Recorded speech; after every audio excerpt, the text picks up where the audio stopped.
Habiendo quedado claro entonces que la mención a la que el Señor se refiere con la ley es a la ley moral. El Señor no tenía ningún tipo de compromiso, por eso siempre lo acusaron incontable cantidad de veces de infractor de la ley, sobre todo con el tema del Shabbat.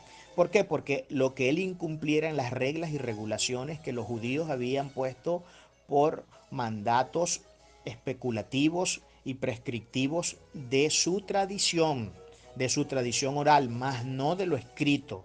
Entonces son dos cosas que tenemos que aprender a separar una de la otra. Por eso él siempre, Jesucristo siempre fue visto como un infractor de la ley ante los fariseos y los escribas, porque él nunca se debió a las reglas y regulaciones de los judíos, que lo único que hacían era amontonar un montón de leyes que, por eso dice bien la palabra, ustedes hipócritas se recorren el mundo entero para hacerse un prosélito.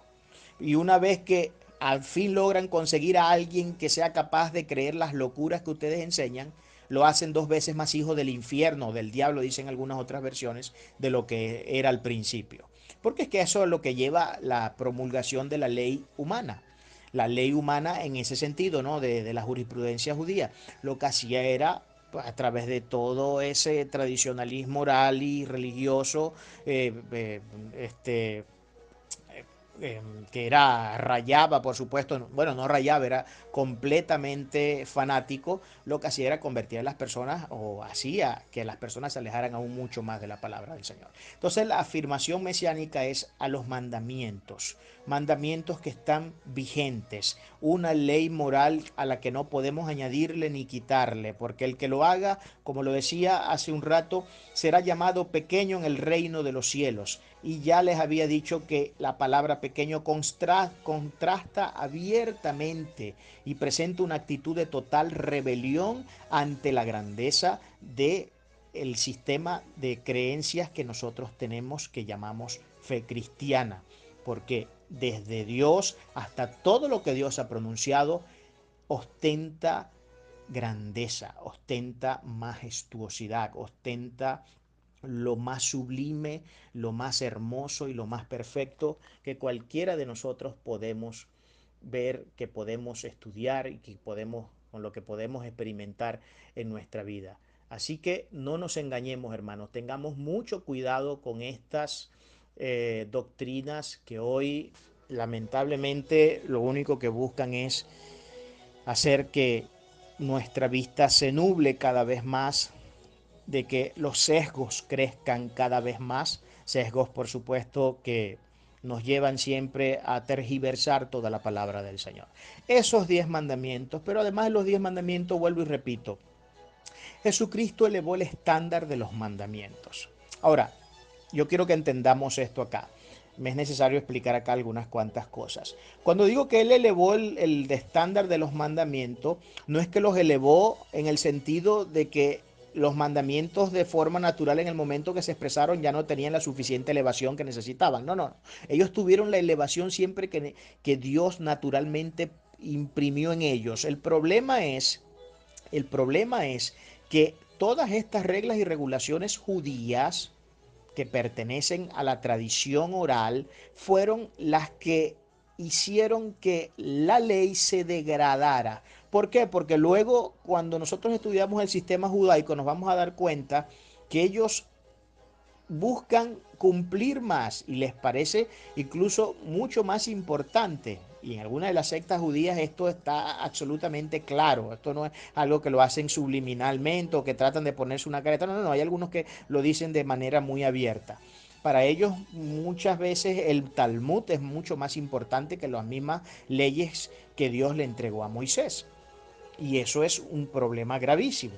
Eso es un problema gravísimo que nosotros tenemos acá y que la mayoría de la gente hoy, lamentablemente mucha gente hoy, no la mayoría, pero sí mucha gente está cayendo en estos errores doctrinales y hay que tener bastante cuidado. Pero, ¿por qué Yeshua tuvo que elevar la ley? La tuvo que elevar porque la ley no tenía la suficiente elevación. ¿Por qué tuvo que elevar el estándar de la ley? La tuvo que elevar porque la palabra no tuvo nunca, o la ley escrita nunca tuvo la suficiente elevación que debía tener. Cuidado con pensar de esa forma, porque hacerlo de esa manera entonces estaríamos diciendo que Dios erra, que Dios yerra. Y Dios no yerra en ningún momento. Dios no se equivoca en lo que hace. Dios no hace algo ahorita y después más adelante lo hace un poquito mejor o lo perfecciona, porque parece ser que la primera vez que lo intentó hacer no le salió como él quería que le salieran las cosas, y luego entonces tuvo que reformularse los planteamientos y los conceptos y las leyes y toda esta cuestión de cosas. Ahí estaríamos hablando de un Dios que estaría en total abierta rebelión con lo que dice la misma palabra cuando dice que en él no hay mudanza alguna y que él es inmutable y que él es por los siglos de los siglos y que él nunca cambia ni se muda de parecer. Estaríamos entonces estaríamos ante una abierta rebelión contra ese texto. Pero nuestro Dios es permanente en todo lo que hace, Él es consistente en todo lo que Él hace y en todo lo que Él ha promulgado a través de la historia. Eso es importante. Entonces, Jesucristo eleva el estándar porque los judíos con sus reglas y regulaciones lo que habían hecho era disminuir esa elevación del estándar moral, porque ya estaba primando la ley oral, estaba primando la jurisprudencia judía, estaba primando la tradición judía por encima de lo escrito.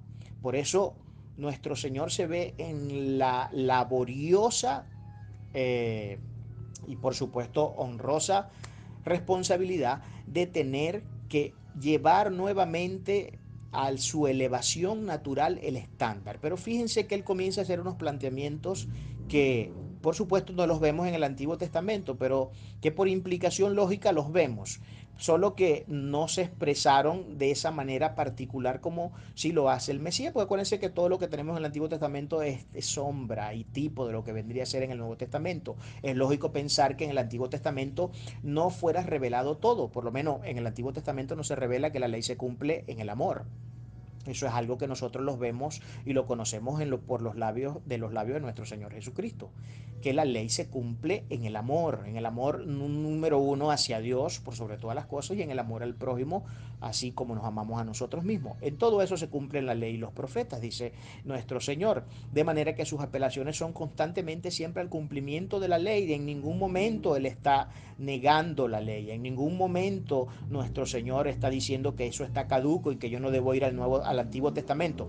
Porque si yo no debo ir al Antiguo Testamento, como muchos predicadores hoy afirman, ¿qué hacemos viendo entonces a un Mesías, a un apóstol Pablo y a todo el resto de los apóstoles en todos sus escritos neotestamentarios, en todos sus discursos, haciendo constantemente apelaciones al Antiguo Testamento? Y es que era lógico, porque es que la apelación no podía ser otra cosa más que al Antiguo Testamento, porque era lo único que existía como Sagrada Escritura para ese momento y que era inspirado por Dios, porque el Nuevo Testamento recién se estaba formulando y recién apenas el Señor estaba dando sus discursos, y luego más adelante de su muerte y resurrección Pablo comenzó a escribir las cartas, etcétera, y toda esta historia que ya nosotros más o menos conocemos. Todo está claro. Entonces hay que tener mucho cuidado, hermano, cuando nosotros queremos hacer una interpretación acerca del tema de la ley. Siempre tengo que preguntarme a qué ley se está refiriendo, y es beneficioso que siempre nos hagamos con las herramientas necesarias para poder hacer la discriminación correcta. Por eso es que nosotros no podemos leer solamente Biblia. Hay muchas otras cosas que nos ayudan a leer y a entender, como por ejemplo ir siempre al idioma original. Eso es algo que usted no debe faltar cuando esté creando un estudio bíblico. Para los que crean estudios bíblicos, para los que tienen la responsabilidad de predicar en algún momento, siempre hay que revisar las palabras originales, a ver cuáles son las implicancias, a ver cuáles son más bien los conceptos originales, los conceptos que subyacen a estas versiones hispanas que nosotros tenemos, que muchas veces nos dejan dando vueltas en el limbo, y no sabemos, y nos encerramos en una especie de círculo vicioso y no sabemos cómo salir del problema, porque en el español no se nos da muchas veces la suficiente luz que necesitamos para entender muchas cosas. Por eso siempre lo importante de ir al original, ¿no? Esto por supuesto para las personas que se dedican ya de manera eh, constante a la responsabilidad de la predicación. Hay quienes de repente no tienen esa necesidad porque no se dedican a eso. Pero bueno, siguiendo con el tema entonces, todo esto que les estoy presentando no está haciendo otra cosa más que forjando el sentido que debemos darle a esa palabra permanecer en él o permanecer en su palabra. La permanencia en su palabra es, y lo voy a decir aquí rápidamente porque ya creo que más o menos he podido dar algunas pinceladas que creo que hacen el contexto necesario para que podamos tener un entendimiento por lo menos básico de esto. Bueno, no estoy dando un seminario, ni estoy dando una clase de 20 horas, pues, ni nada que se le parezca, ¿no? Pero creo que ya con las pinceladas que he dado, más o menos podemos tener una noción clara de cuáles son los tiros a los que quiero llegar. Pues, aquí entonces el término permanencia en su palabra significa esos 10 mandamientos, significa la elevación que nuestro Señor Jesucristo le dio a la Torá. En términos de que ya el problema del pecado no es un problema solamente que se aprecia en el hecho fáctico. Ojo con lo que acabo de decir. El problema del pecado no es un problema que se aprecia solamente en la dimensión fáctica, en la dimensión práctica, en lo que yo hago, en mi conducta diaria, sino que es un problema que él de manera muy expresiva lo enseña, que nace en el corazón del hombre, que está incrustado en la mente del hombre y que es donde mayoritariamente nosotros pecamos. Y él elevó la ley, el estándar de la ley al punto de decir, mira, adúltero ya no es solamente aquel que se acuesta con una persona y comete el acto propio de adulterio. Es que si tú siquiera te lo imaginas, ya has adulterado en tu corazón y eres tan culpable como aquel que lo ejecuta en el acto físico. Eso significa elevar el estándar, pero es que ese estándar está siendo elevado es porque había sido depreciado, había sido degradado, pero desde el principio, claro, nunca se entendió así, vuelvo y repito, porque estaban en la sombra. Necesitaba venir la esencia viva del mandamiento mismo para que pudiéramos entender en plena luz meridiana lo que realmente implicaba la observancia de la ley y lo que implica la responsabilidad que todos nosotros tenemos ante esa ley. Entonces dice también, por ejemplo, homicida no es solamente el que asesina a una persona, sino aquel que odia a su hermano también es un homicida. También dice que el que habla mal de su hermano también es un homicida. De manera, hermano, que esto nos pone en una situación bastante seria y comprometedora. Porque aquí pudiéramos fácilmente afirmar que nuestras iglesias están llenas de asesinos y adúlteros. Nuestras iglesias, lo repito, yo sé que la Biblia predicada con todas sus letras siempre va a caer mal, pero nuestras iglesias están llenas de adúlteros y asesinos. Y solamente hablar de adulterio y de asesinato, de homicidio, ¿no? Pero esos no son los únicos pecados que nosotros conocemos que la palabra describe. Hay muchos otros pecados y que todos se consuman y se ejecutan y se fabrican en esta parte que fue la más grande impronta que Dios le dio a nuestro ser, pero a la vez es la impronta que más nos mete en problemas. Y esto no por culpa de Dios, ojo, pila acá. Esto no por culpa de Dios, porque el problema del pecado es un problema de la administración del hombre de lo que Dios le dio. Es un problema de administración, de economía, pudiéramos decir. Ese es el problema del pecado. Hay que tener mucho cuidado con eso. Este es el problema que tenemos. Entonces, permanecer en su palabra es todo esto.